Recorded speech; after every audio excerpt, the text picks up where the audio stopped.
My name is George Galloway, presenter of Kali Mahorra on Almayadeen television. Morning to you. I don't mince my words. I speak Kali Mahorra, and my audience does too. Kali Mahorra, free word, free for me, free for you. Catch it. Nice to meet you, brother.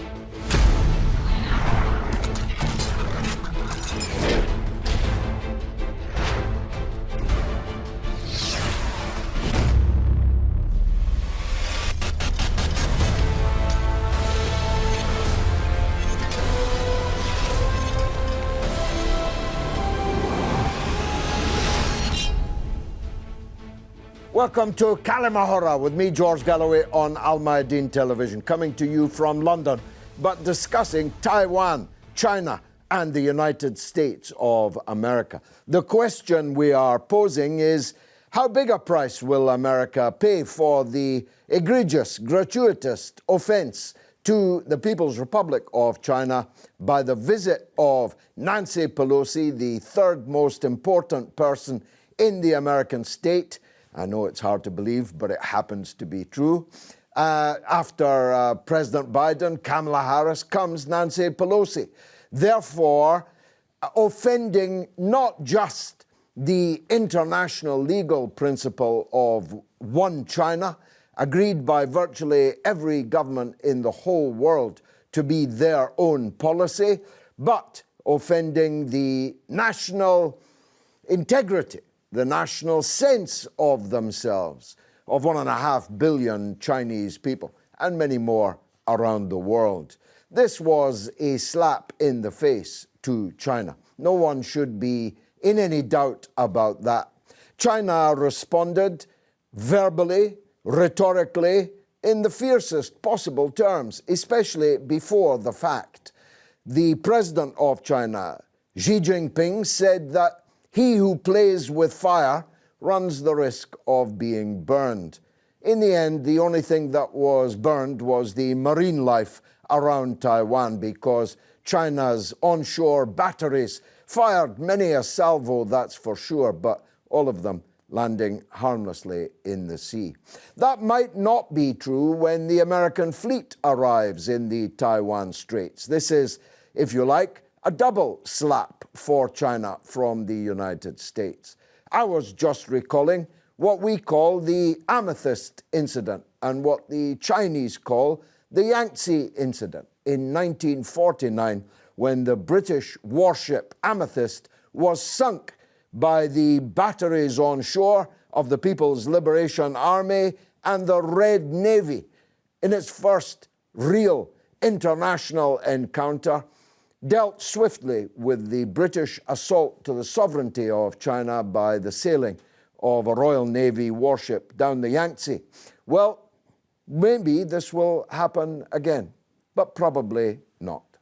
China may well have decided that revenge is a dish best eaten cold, and if so, they have many tools with which to lever it.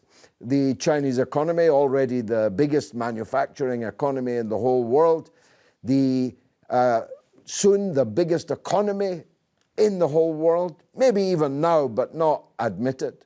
China is moving on up, whilst Europe and North America is sinking further down, not least because China is in no way involved in the economic warfare launched by Western countries against Russia over the Ukraine. China is building roads, highways, railways, airports, infrastructure of all kinds all over the world, not just in Africa, but Africa is the one the Americans perhaps fear most. The United States is building nothing at all, can build nothing at all, even in its own country. Its own infrastructure, bridges, roads, all kinds of civilian infrastructure is crumbling, often dangerously, while China goes from strength to strength, building super fast railways and the super fast broadband that comes in its wake. The future, therefore, belongs to China, not the United States. But What if the United States is prepared to gamble all on breaking China before it overtakes it? That is a question that occupies many people. Undoubtedly, many people were sorry to see Nancy Pelosi land somewhat unsteadily on her feet without being intercepted when she could actually have been. But it would have provoked a real international crisis, perhaps a military one. Pelosi was accompanied by a fleet of American warplanes coming from their bases in Japan. Any attempt to interdict the flight might well have led to a military collision between two nuclear-armed superpowers. The United States evidently was ready for that. China evidently was not ready for that, or perhaps was merely postponing the date. What price, then, will the United States pay for this latest insult to China and the latest breach of the One China policy? Well, at the moment, they look to be purely economic. Chinese investment in the United States economy, well, slow, may even be put on hold, may be scrapped altogether. China may decide to dump some of the United States debt and currency that it owns, more dollars, in fact, than the United States Treasury holds. But as the United States Treasury is based only on a printing press and nothing else, they could always run off more dollars, I'm sure.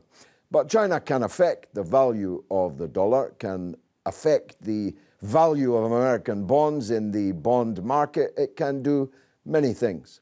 But these two behemoths are surprisingly interdependent.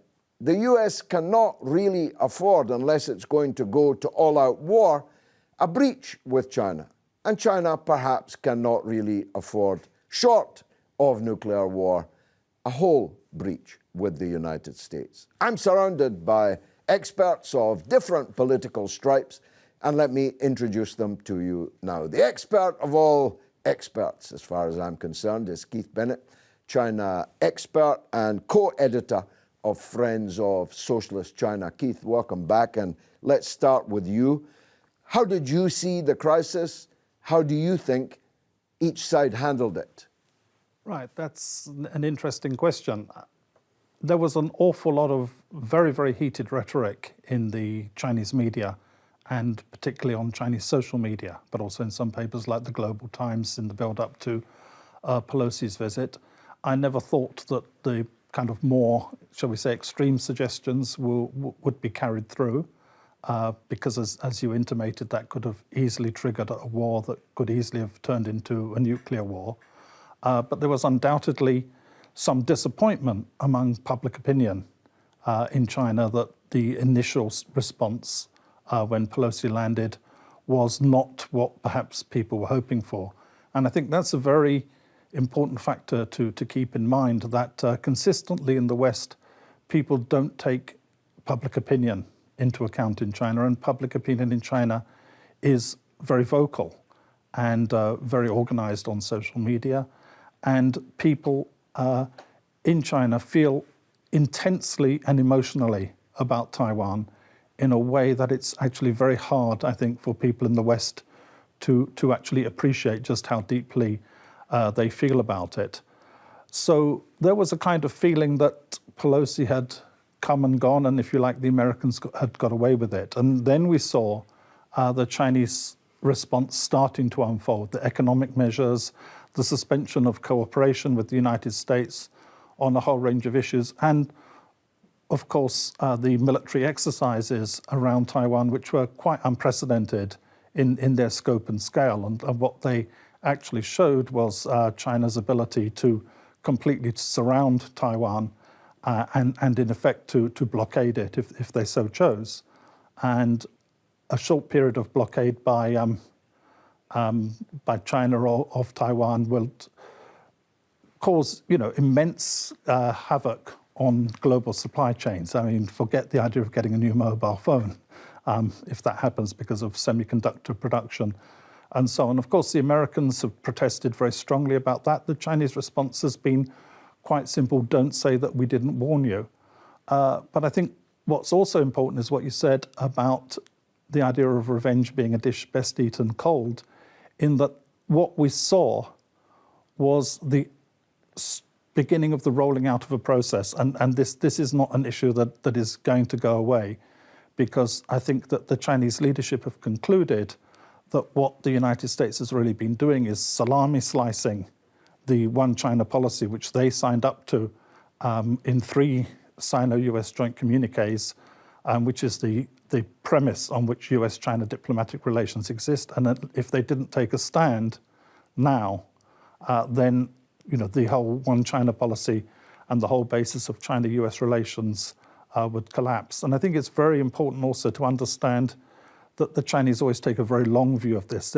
Their agenda is not driven by the morning's headlines, as British politics and American politics are. And I just like to put this into some kind of perspective. The first Indian ambassador to the People's Republic of China was a man called Radhakrishnan. In fact, he was the last Indian ambassador to Chiang Kai-shek, the first to Mao. So he wrote a memoir called Into Chinas, meaning the pre-liberation China and post-liberation China. And he talks about being taken around the Summer Palace in Beijing, which had been burnt to the ground by the 8 Allied powers, led by Britain and France at the turn of the 20th century. And the guide taking them around, and this is already 50 years later, itemizes what the British and the French stole and so on, and said, one day we're going to make them pay for this. So watch this space. Now, Joseph Robertson, you take a very different view. You're a big supporter of Taiwan, and what you say is its importance to the UK. Your policy is different to the British Conservative government, at least on paper, but then you are from the Orthodox Conservatives group and are the strategic director of it. So give us your Orthodox Conservative perspective on these events. Sure. Well, I mean, I have a slightly different perspective on Taiwan-Chinese relations, which is that Taiwan is China and the People's Republic of China is the breakaway. And I think if we're going to be historically accurate, that's always the basis to speak of about those relations. So when I look at the one nation policy of China, I always add a caveat to it, which is that, yes, many nations signed up to the one China policy with the caveat of 2 systems. That was first to include Hong Kong, secondly to include Taiwan in the future. That policy has already been broken by China, by the People's Republic of China, by 25 years. We're 25 years on now from the handover of Hong Kong by the British to the Chinese, and that was meant to extend to 2047. And what we've seen with the national security law and the takeover of the Hong Kong courts and essentially a mockery of the Hong Kong system in the last couple of years by the CCP is a breakaway from that pact. And who's to say that they're not going to follow up by doing the same with Taiwan? That's my fear. Now, not to say that they want to escalate. There's been good points made already. I don't think either side really want to escalate. I think probably the biggest offence by sending Pelosi over was to the US themselves, that was all they could muster up. I kind of see Chinese foreign policy as a little bit like a K-pop, if you like, polished on the outside, this sort of wonderful world of figurines and with a very dark side underneath. And I see US foreign policy as a bit more like Ozzy Osbourne, lovable rogue, seems a bit fierce, but really stumbling around like a drunk behind the scenes. And I think this is the dynamic we've got going on the world stage now. Both are a little bit unstable in different ways. China is definitely economically on the up, probably going to surpass the US, but it's got its own issues at home. By constantly forcing more lockdowns on its people, by constantly pursuing the zero COVID policy as a means, I think, to stress test its population in case of any confrontation. We've seen that take an economic dive in some areas. And I think both are equally vulnerable right now. We could see a balance of power flip in the next 5 to 10 years. But I think the reality is that China's broken promises, mainly which affect the British, and by virtue of the fact that the West operates as an alliance of some sorts, therefore has overstepped with the US. Do I think that the US are capable of contending with the Chinese? Absolutely not. I think that they have taken a back foot for too long. They had a brief revival under Trump, and now they're sliding away again into probably what will be insignificance in 50 years from now. Let's hear from Alexander Mackay, a podcaster, host and political activist, host of Red Star Radio podcast. Alexander, welcome. Thank you for having me. Always good to be here. Did this trip come out of the blue? Did people think that Nancy Pelosi was bluffing? Well, George, it didn't come out of the blue. I mean, it's a escalation of a series of decisions made by the United States government over a number of years now to try and find pressure points to apply to the Chinese government. They tried to apply pressure to China over the situation in Xinjiang, the so-called Uyghur genocide, a lot of allegations that they never proved. They tried to create a situation or exploit a situation in Hong Kong for many months in 2019. And now they've moved to trying to exploit the tensions that do exist between the People's Republic of China and Taiwan. And the aim really is to slow down or stop Chinese growth by creating tensions and contradictions within China itself. And that is why Nancy Pelosi's trip to Taiwan was regarded as a threat by the government of the PRC. And because they recognize that it represents another attempt by the American administration that's been escalating since at least 2008 to find ways to cause internal problems in China itself. And that is the context in which this trip must be viewed, I believe, George. It must be viewed as a further continuation of the US policy that has run consistently since the administration of Barack Obama through Donald Trump and now into Joe Biden. Why do you think the US decided to escalate the standoff with China at this time? I think that the US fell into this problem because they are desperately looking for ways to assert themselves. Their actions have provoked a war in Ukraine, which is not going well for the Ukrainians, who the US has backed very extensively and expensively with all kinds of weapons and aid. They got humiliated in Afghanistan last year. They were scuttled out of there and made a mess of their withdrawal.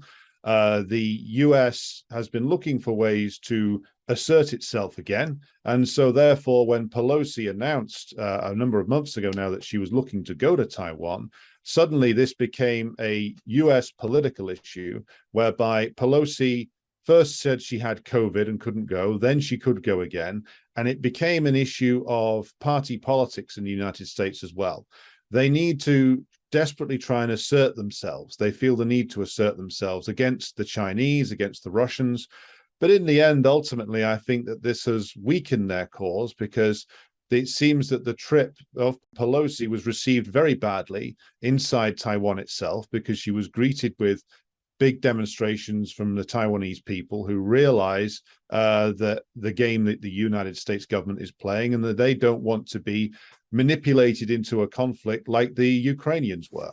China has no wish for conflict with the US and the West, but now it seems China's being dragged into that conflict. I think in the long run, the Chinese government's position hasn't actually changed. They published a white paper on what they see as the future of China-Taiwan relations, which is the integration of Taiwan into the People's Republic of China under the one country, two systems doctrine that they've used to integrate Macau and Hong Kong.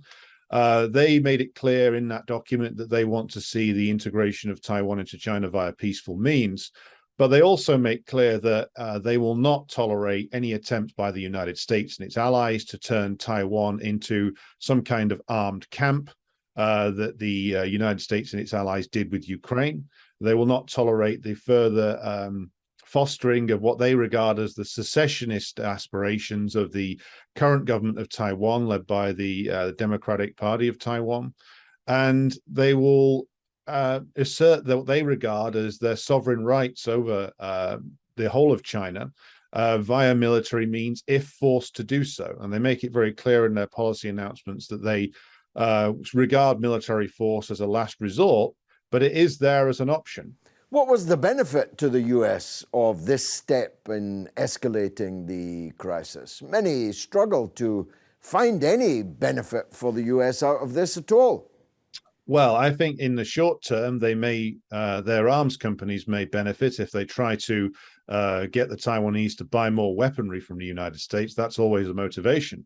But I think that the US policy has been revealed as being rather stupid over the course of the last few years, to be honest, George. I think that the one thing that they always tried to avoid in the past was having their major competitors, the Russians and the Chinese, unite together.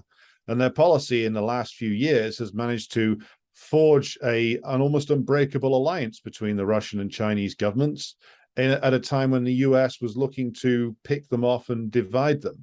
But they've managed, through their actions in both Taiwan and Ukraine, to weld these two powers together in a way that wouldn't have been possible otherwise. Professor Michael Dutton, Professor of Politics at the Goldsmiths University in London, and also a joint professor with a Chinese university.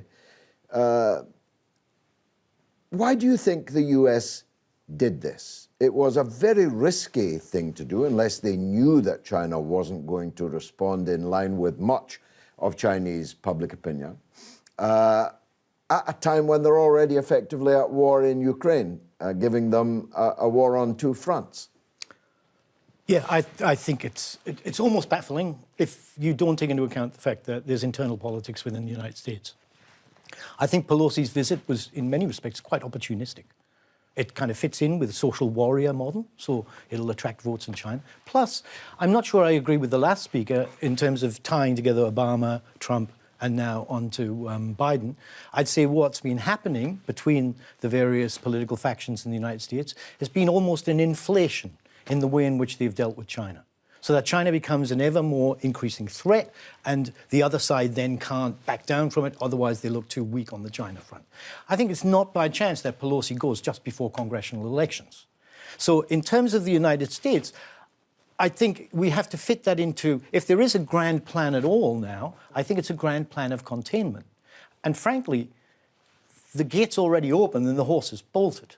The fact is that China has been the factory of the world now for decades, and it's part of a global supply chain that, in a sense, was supported by the Americans and promoted by the Americans. We now have a situation where it's changed dramatically. It's changed on both sides, not just in America, but also with the rise of Xi Jinping and the Idailu, the One Belt, One Road system, which is actually kind of seen by the Americans, I think, as a threat and something that needs to be contained. So I think in that wider understanding, you can understand how these things will emerge as problems. I want to go back to something Keith said, because I think it's crucially important. I think it just nobody takes any notice of it. And that is the fact that Chinese people feel very strongly about Taiwan because Taiwan is part of an unresolved problem of colonialism.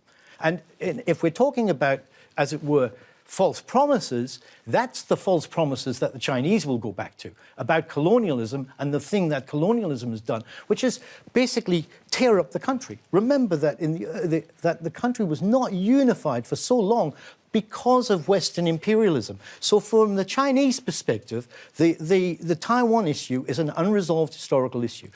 Let me go to Hong Kong. I remember I was in China, in Beijing in 1997, and driving to a friend's place. We were having a celebration around the return of Hong Kong. And I went round the ring roads, which Beijing's surrounded by a series of ring roads. And the third ring road is one of the main ones. And on every crossing, there was a huge banner in Chinese saying, 100 years of humiliation over. In a sense, for the Chinese people, these are unresolved colonial issues. If you look at, within that framework, if we start to look at each of these issues and start to unpack them, we can see quite different perspectives and we can see quite different initiatives. But overall, the problem is one, it seems to me, of instead of China being a strategic partner, which it's always claimed it wants to be, America has decided it is the new enemy and it's all about containment. Much more of this coming up after the break. Stay tuned.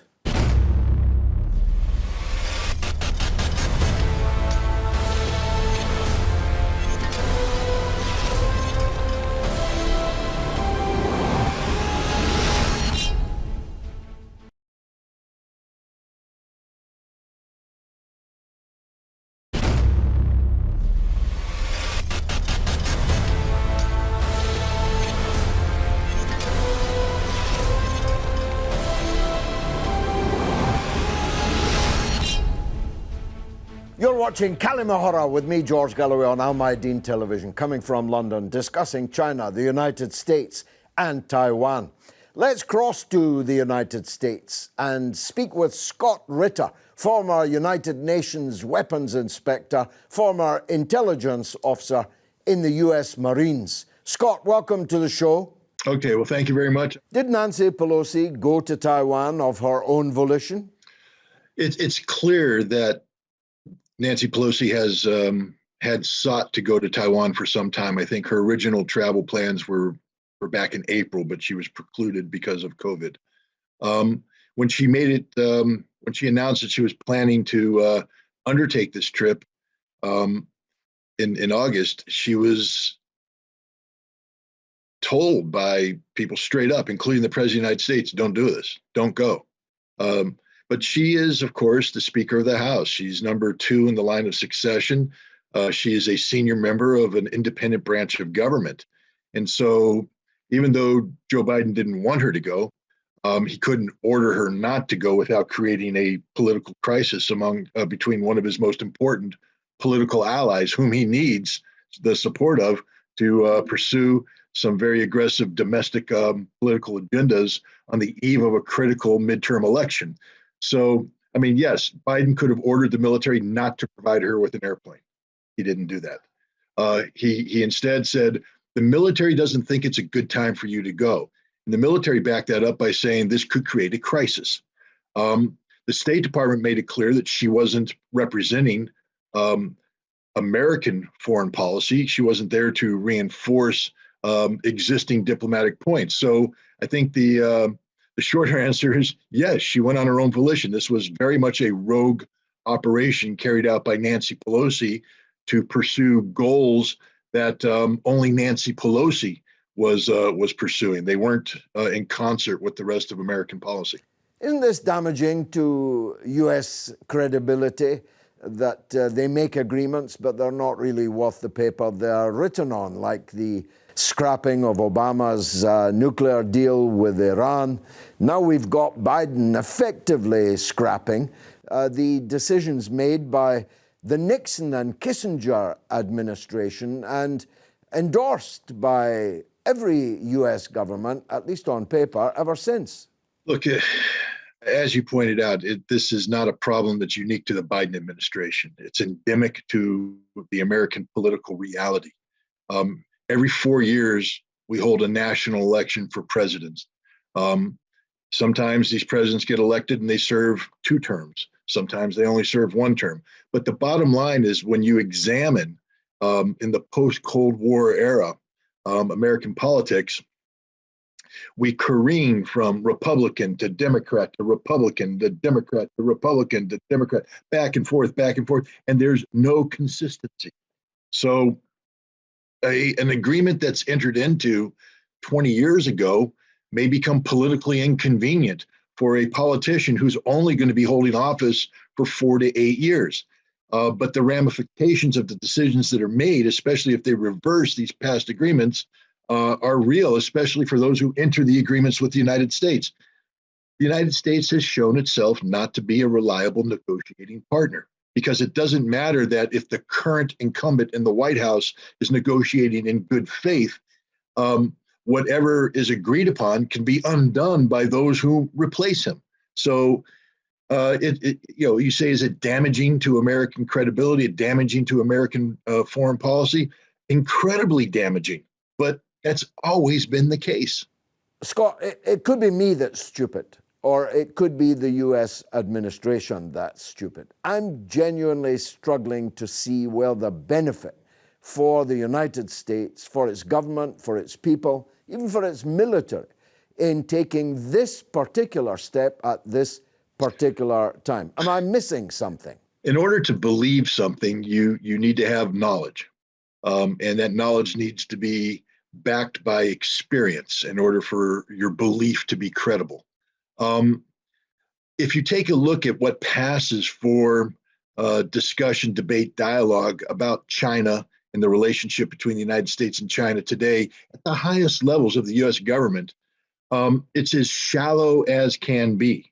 I mean, more often than not, we have senior representatives of the United States Congress dismissing anything that comes out of China as simply communist propaganda, as if China isn't a nation of, more than 1 billion people with a long history and a government that's shown itself to be far more stable over time than the United States government, with policies that are resonating globally. I mean, China is everywhere, it seems, especially economically.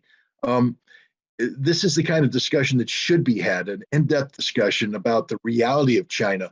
But the American people don't want to have that kind of discussion. There's an old saying in the United States, when you're explaining, you're losing. And no politician wants to be explaining anything to his electorate. They just want to say something and have the electorate nod blindly and vote yes. So watch this space, because there's a US battle group headed for the Taiwan Straits. Thankfully, they seem to be steaming pretty slowly, almost as if they haven't quite decided whether to do it yet. But if it happens, it will be another potential flashpoint of enormous magnitude. Very soon, I believe. I think China sent a signal that has not been picked up on by the United States or other powers. They held very sophisticated, large-scale live-fire military exercises that surrounded the circumference of Taiwan. Many military experts have looked at this and said that is literally a blueprint for invasion. So China basically exercised its invasion plan, and it found that it will succeed if it called upon to execute this plan. China has stopped these exercises, but has not stopped its preparedness, its readiness. China does not want to go to war with the United States. That's clear.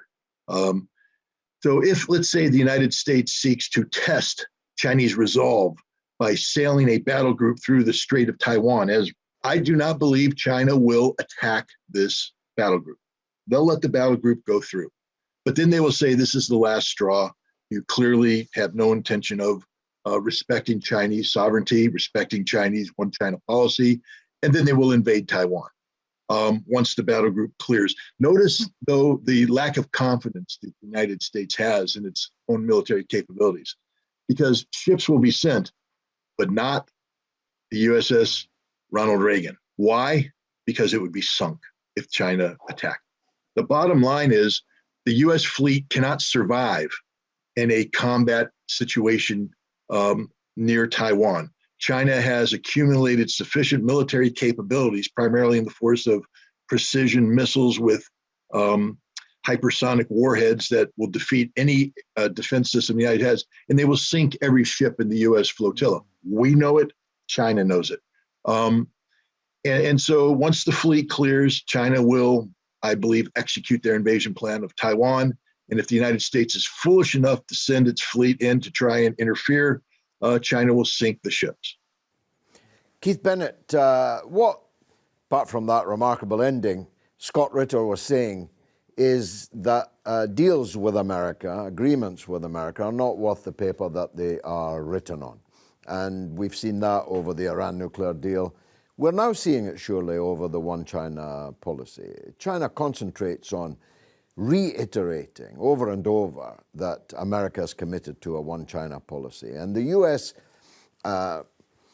responds robotically, yes, we are committed to it, but they're not in practice. So the question is, at what point does China say the US is going to ratchet up tension over Taiwan until the point that it actually takes military action against us? So will China take preemptive action like Scott Ritter said? Well, the honest answer to that is I don't know. And Scott was very definite in his views, but I suspect he doesn't know either. I mean, there's a clear danger of escalation, perhaps of miscalculation on one side or the other, which could create a new reality. If you look at history, most wars don't start deliberately. They, as was the book that was produced for the 100th anniversary of the First World War, talked about sleepwalking to war. And there is a danger of that. I mean, the Chinese have always been absolutely clear that they will not renounce the possibility of the use of force to resolve the Taiwan question, but they have also said that that is not their preferred solution, and they would see it very much as a last resort.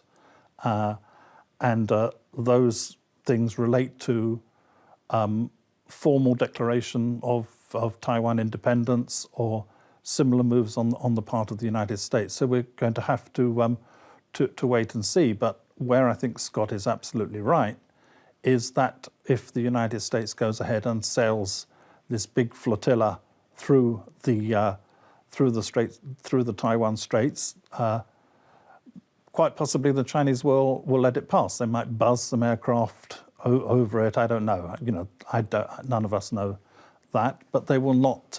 They will not let it go, because what I think the Chinese have shown in their response to Pelosi's visit is that the days of them just turning the other cheek are well and truly over.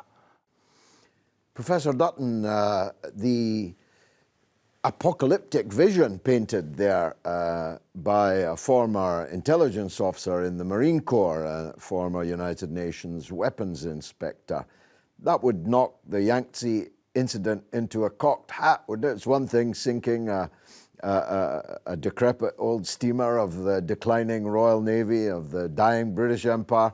It would be a different thing to fire on the US Navy in its pomp, even without the SS Ronald Reagan. I think each one of these moves that are being made are escalating things to a dangerous degree, and I agree with you. You can sleepwalk into a problem here. I think the best thing that can happen is to ratchet this down as quickly as possible. Because it seems to me, in fact, the more you do this, it seems like toxic masculinity to simply prove who's got a bigger fleet than the other one. It's a crazy moment which actually needs to be ratcheted down. The fact is that that entire period from the time Nixon did the deal with the Chinese and the idea of a strategic ambiguity or whatever came into effect, this has been a long time when we should have been talking about how to resolve this issue peacefully. And it's got to the point now where China has grown, it's become a powerful, as you've said, it's become a powerful world power. And as a consequence, it is asserting its sovereign right. What it sees as its sovereign right to hold its country together. And therefore, particularly with issues like Taiwan, these are non-negotiable. And the Americans have to start to wake up to the fact that they need to deal with this issue differently and cannot deal with it militarily, because I think we just need to look. It's not called the South China Sea for nothing. It's next to China, not next to America. It is part of China. Taiwan is seen as part of China. And as a consequence of that, the Chinese will not brook any opposition to the idea that Taiwan is part of China. And as long as America constantly insists on trying to make this and push it militarily, we are going to be in a position where we chance a world war and we chance extinction. I think it's really dangerous. Well, you would ratchet it down unless you viewed China as an existential threat that must be stopped at one point. And if China knows that the US regards it so, then the only remaining question is who will take the initiative. Do you bide your time until the US decide that they're going to decisively stop you, or do you act when you can? I could make an argument, I don't speak for China, of course, that this is the best possible time to confront the United States. It's bogged down in the Ukraine. I could make an argument that China should sink the SS Ronald Reagan, which might be why they're not sending it. Yes, but if you made that argument, you'd also be courting like the extinction of the world. I mean, this could blow up into a world war. China will not back down from Taiwan. The bottom line is it will not back down on that issue. And we have to figure out a way to deal with that issue, and it should have been dealt with earlier. And it should have been dealt with, frankly, by people sitting around a table and trying to figure out a way forward. Yeah, but you say that, forgive me, with all respect, as if this were an academic thing. Yes. Taiwan is being used by the United States to weaken and block China. They don't care. Joseph cares about the Taiwanese, but Joe Biden doesn't even know them. Pelosi Jr., who accompanied his mother on the trip and is on the board of 2 lithium companies, and it was purely coincidental that Taiwan is the biggest exporter of lithium. But leave these little personal interests aside. This is not about finding a solution to Taiwan. Taiwan is merely a stick, a weapon against China, isn't it? Look, I'd like to take you back a few years. To answer that, I'd like to take you back a few years. We are now talking about containment of China, about the potentiality of a world war. Remember back when Cameron was bringing Xi Jinping around and it was the golden era. We have moved from that golden era when people could actually talk to one another and actually try and negotiate a way forward to one where now China has become an enemy. And it's been creeping up essentially, it's happening in Australia. It happened with Trump with his China disease and that kind of whole vilification of China. And if you remember, we're old enough, at least some of us are old enough on this panel, to remember back into the 70s when Ezra Vogel was writing a book on Japan #1 and Japan being the biggest threat to America. China is a double threat to America. What we've got now is a system which can be characterized as communist.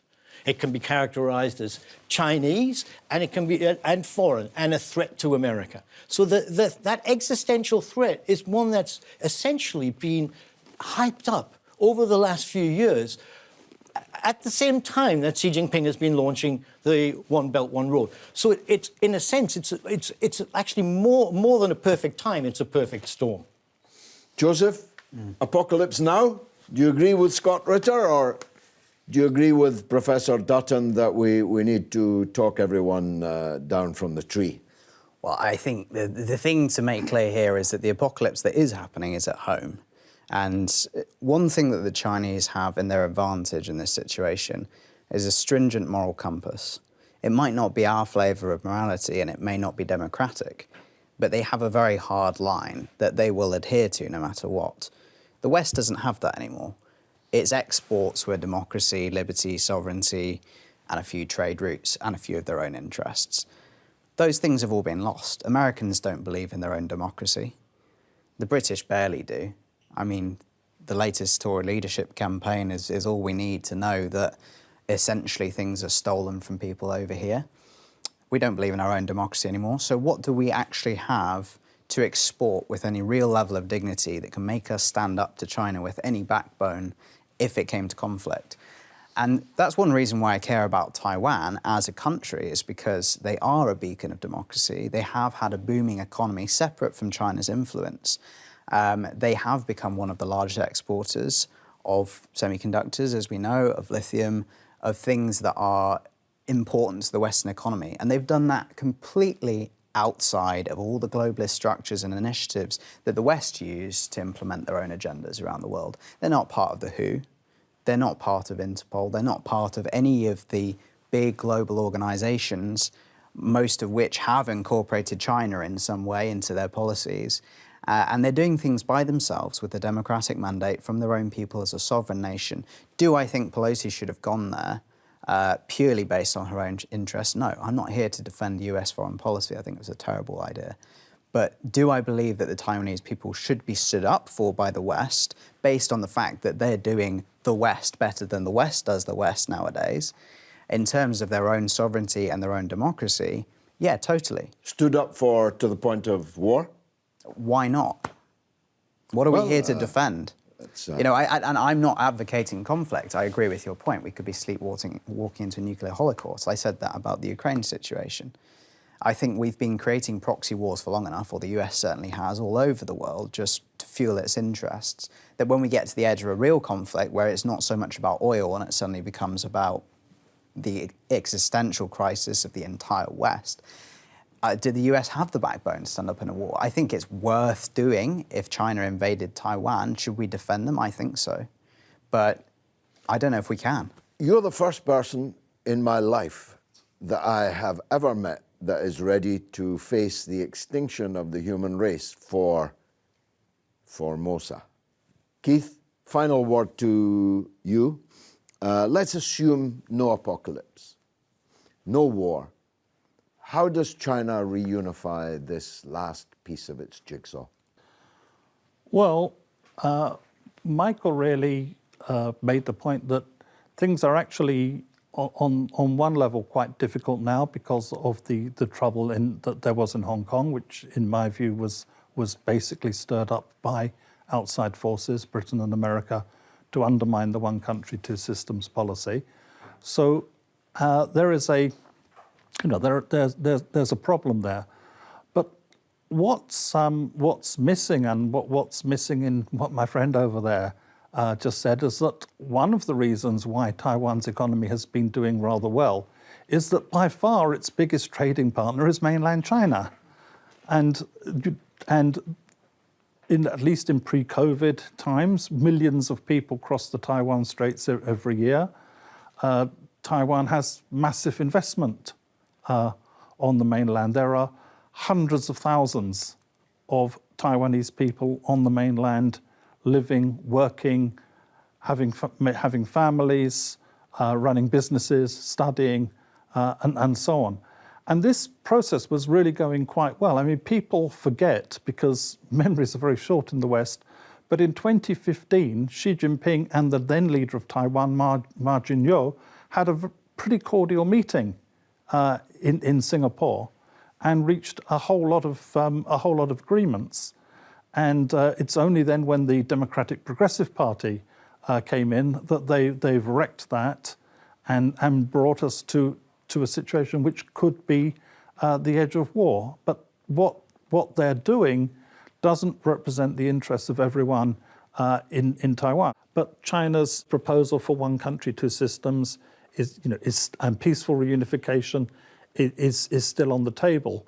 But one thing which I think has been touched on during this discussion, one thing that's really not negotiable is that China, no matter what, when it comes to it, no matter what the cost, will not back down on this question of reunification, because it is the final piece in the jigsaw, if you like, of returning China to basically the place that China held in the world through most of recorded history. If you look at the last 2,000 years, China was the leading economy in the world in about 16, 17 of the last 20 centuries. And this century of humiliation, which began with the British smuggling drugs into China and leading to the first Opium War in 1840, this century of humiliation, the final undoing of that and the realization of what Xi Jinping calls the great rejuvenation of the Chinese nation is the reunification of Taiwan with the motherland.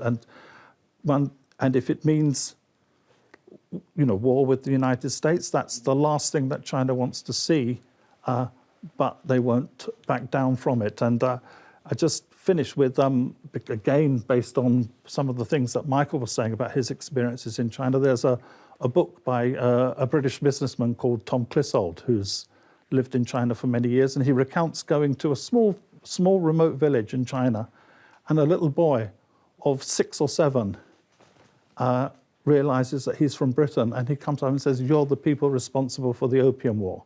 Now, no one in British schools knows about the Opium Wars, but in China they do.